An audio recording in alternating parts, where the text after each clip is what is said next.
दिवंगत श्रद्धेय आचार्य विमल सागर मुनिराज को श्रद्धांजलि स्मरणांजलि अर्पित करते हुए यह श्रृंखला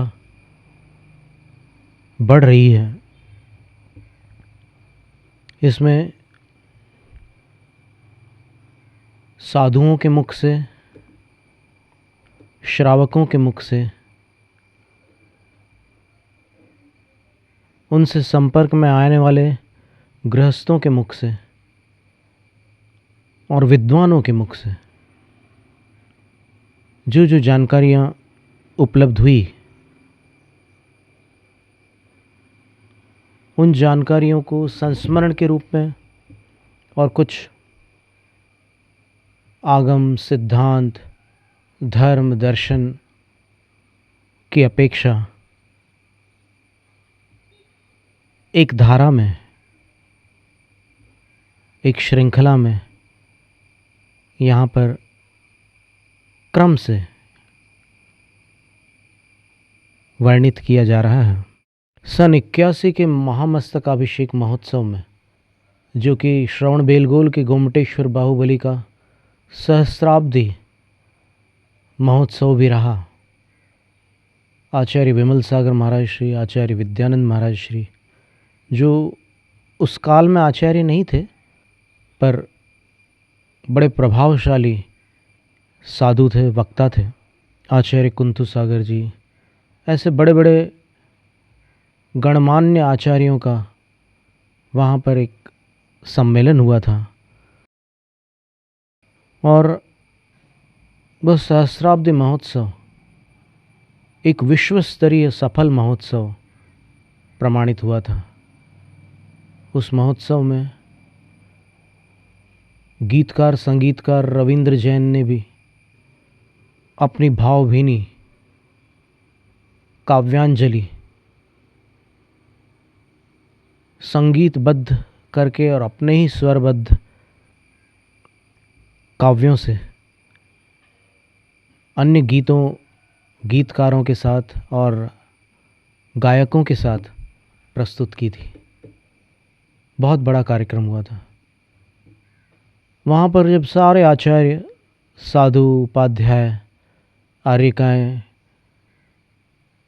क्षुल्लक, एलक, क्षुल्लिकाएँ एकत्रित हुए थे, तो वह कार्यक्रम एक अनोखा कार्यक्रम बन गया था।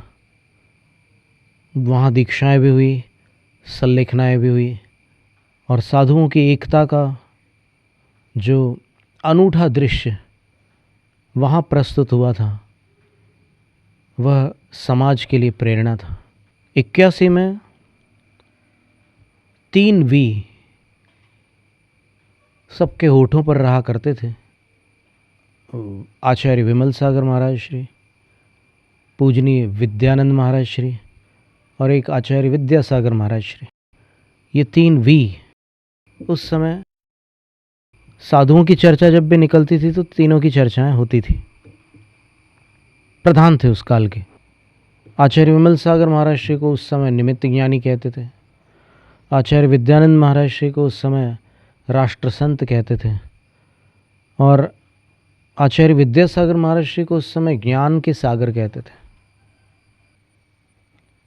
आचार्य विमल सागर महाराज श्री की संलेखना सन 94 में हुई थी। हमारी दीक्षा को तब लगभग 9 वर्ष पूर्ण हुए थे।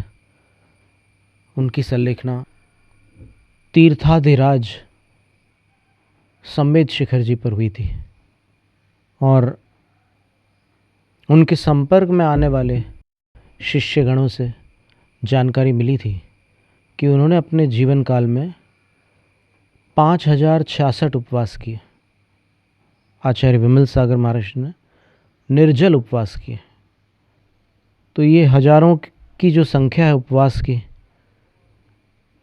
ये सामान्यतः अपने को प्रत्येक साधु में देखने नहीं मिलती, लेकिन ये भी एक बड़ी विशाल संख्या है। इसीलिए हमने प्रारंभ में कहा था महातपा।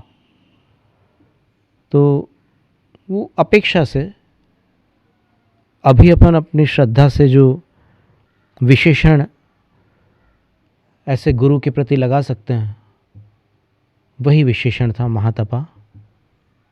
एक महातप नाम की रिद्धि होती है, वो रिद्धि कुछ भिन्न प्रकार की होती है। फिर एक योगाचार्य हैं भोपाल के जो कहते हैं कि मैं कई बार आचार्य श्री के साथ रात को रह चुका हूँ और मैंने बहुत कुछ सीखा है, और उनके वचनों की सत्यता जो उनकी नोटबुक है उससे प्रमाणित हुई कि जब उन्होंने वो नोटबुक दिखाई तो उसमें बहुत सारी बातें लिखी हुई थी। आचार्य विमल सागर महाराज श्री से लेकर के उन्होंने बहुत कुछ लिखा हुआ था, और बोलते थे कि आचार्य श्री एकदम मस्त रहते थे। जिस तरह से साधु चिंता मुक्त और अपने आनंद में जीने वाले होते हैं, बल्कि दूसरों की चिंताओं को दूर करके दूसरों को आनंदित करने वाले होते हैं, वो बात उनमें घटित होती थी, ऐसा वो बताते थे। और बोले कि जल्दी सो जाते थे और आधी रात से पहले उठकर रात भर जाप करते थे। और सबसे विशेष बात उन्होंने ये बताई कि लौकिक जीवन में जो संसार में उलझे हुए गृहस्थ जन हैं, ऐसे लाखों गृहस्थों को उन्होंने जैन विधियों से विपत्ति मुक्त करके यहाँ वहाँ भटकने से बचा लिया, और उनके शब्दों में गृहीत मिथ्यात्व में डूबने से बचा लिया। साहित्यकार जबलपुर के एक हास्य लेखक सुरेश सरल जी जब उनके पास पहुँचे, आचार्य श्री के पास, वो ये देखने गए कि लोग चर्चा करते हैं कि ये सब क्या मिथ्यात्व मचा रखा है महाराज ने, टोना टोटका झाड़ा फूकी, ये सब क्या साधुओं के काम है। वो देखने गए कि इतना सब करने के बाद ये इधर एक आलोचक वर्ग है और उधर एक प्रशंसक वर्ग है, वास्तविकता क्या है, इसको जानने के लिए वो जब गए वहाँ आचार्य श्री के पास, तब वो उस कक्ष में बैठे जहाँ पर आचार्य श्री एक निर्धारित समय तक के लोगों का उपकार करते थे, उपचार करते थे। और जब वो वहाँ पहुँचे तब उन्होंने देखा, और आचार्य श्री भी न जाने कैसे समझ जाते थे सब बात, उन्होंने उनको बैठने दिया वहाँ पर, देखने दिया कि यहाँ क्या क्या चलता है, देख लो, अपनी आँखों से देख लो। कभी कभी सुनी हुई बातों में धोखा हो जाता है और कभी कभी आँखों देखी बातों में भी धोखा हो जाता है, लेकिन परीक्षक दृष्टि से देखने पर, अंधश्रद्धालु बनकर देखने पर धोखा होता है, परीक्षक बनकर देखने पर धोखा नहीं होता है। तो वो परीक्षक बन करके बैठे और गुरु ने बैठने दिया। सरल जी ने वहाँ से लौट करके बताया, और बल्कि उन्होंने लेख भी दिया कि जो सुना था वो कुछ और था, जो देखा वो कुछ और निकला। एक निर्मल संत निकले वो, जो परमेष्ठी मंत्र से ही उपचार किया करते थे, विधियां बताते थे। वास्तव में देखा जाए तो विधियों का अपना प्रभाव होता है। अब उसका कैसे प्रभाव पड़ता है ये तो कारणकार व्यवस्था के व्याख्याता जिनेंद्र देव जानते हैं। हर घटना का अपन विश्लेषण करके विवेचन नहीं कर सकते। कुछ घटनाएं ऐसी होती है जो चमत्कारिक होती है। चमत्कार का अर्थ ही होता है कि जिसको आप समझ नहीं सकते, समझा नहीं सकते, उसी का नाम चमत्कार होता है। पर वो जो विधियां बताते थे, जैसे लाल वस्त्र पर बैठ जाओ, सवेरे 3 बजे जाप करो, शुद्ध वस्त्र पहनो, ऐसे रंग की माला ले लो, तो उस विधि से गुरुमुख से प्राप्त उस मंत्र को करने पर जो बाधित व्यक्ति होते थे उनको लाभ होता था। और आज भी ऐसे सैकड़ों नहीं, हजारों नहीं, लाखों लोग जीवित हैं जो उनके निर्देश के अनुसार चलने पर बाधाओं से मुक्त हुए हैं, आज भी जीवित हैं। वस्तुतः ये विद्याएं, मंत्र, तंत्र, यंत्र यदि कोई सिद्ध योगी से प्राप्त होते हैं, जिन्होंने उनकी कठिन साधना की हुई है, उनके मुख से निकला हुआ मंत्र सिद्ध मंत्र हो जाता है। वहाँ जाकर कई श्वेतांबर तो केवल हाथ जोड़कर बोलते थे, मंगलिक सुना दो महाराज, और महाराज मंगलिक सुना देते थे और उनके सारे अटके हुए काम ठीक हो जाते थे। अब मंगलिक तो क्या, यहाँ बहुत से ऐसे लोग हैं जो रोज़ कई बार पढ़ते हैं और वो पढ़ने वालों का काम अटका हुआ रहता है, वहाँ सुनने वालों का काम सुलझ जाता था। इसीलिए जो सही मार्ग है, उस मार्ग पर अगर चलकर देखा जाए तो जब गुरु के मुख से कोई पाठ या उच्चारण अपने कानों में पढ़ रहा हो और वो पाठ अपने को आता भी हो, तो उस समय अपनी इस अभिलाषा को स्थगित कर देना कि मैं भी साथ में पढ़ूं। उस समय उस पाठ को कानों तक आने देना, फिर देखना क्या कमाल होता है उससे। चाहे वो नमोकार मंत्र हो या और कोई पाठ हो। कुछ पाठ ऐसे होते हैं जो सामूहिक किए जाते हैं, जैसे आचार्य वंदना कर रहे हैं तो गुरु महाराज भी कर रहे हैं और सारे शिष्य भी कर रहे हैं, तो वहाँ की बात नहीं कर रहे हैं। लेकिन कोई ऐसा पाठ, कोई श्लोक बोल रहे हैं गुरु, और आपको आता है तो आप भी साथ साथ बोलने लग जाओ, ये अनादर है। गुरु के साथ कैसे बोला जा सकता है? गुरु से तो सुना जाता है। तो वो सैकड़ों किलोमीटर, हजारों किलोमीटर दूर से आकर के हाथ जोड़कर खड़े होकर के चुपचाप सुनते थे और एक बार ये पढ़ देते थे और उनकी सब समस्याएं सुलझ जाती थी। कईयों को विधियां बताते थे, कईयों को वहीं पर जो बाधा होती थी उससे वार्तालाप करके ठीक करते थे। ये सब काम करते थे। तो जब उनने परीक्षा लेकर देखा तो फिर पता चला कि ये परमेष्ठी मंत्रों से ही करते हैं। तो वो नतमस्तक हो गया और बोले मेरी भ्रांति दूर हो गई। कभी कभी दूर से देखने पर दिखता कुछ और है, पास पहुंचने पर कुछ और होता है।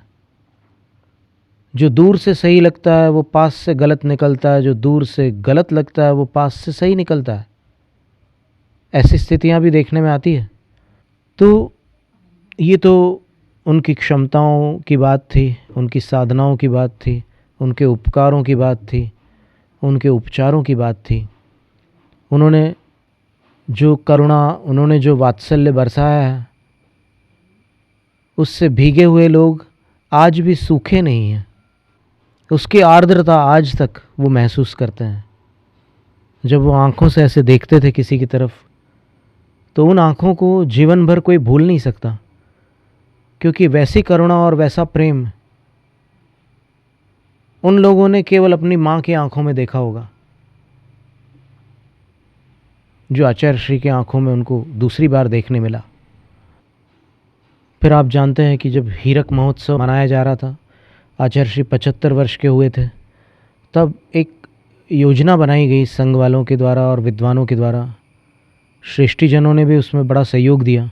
ऐसा करते हैं अपन कि एक परिषद गठित करते हैं और फिर एक प्रकाशन का एक अभियान करते हैं कि आचार्य श्री 75 वर्ष के हो गए, अपन 75 जैन ग्रंथों का और जैन साहित्य का प्रकाशन करते हैं।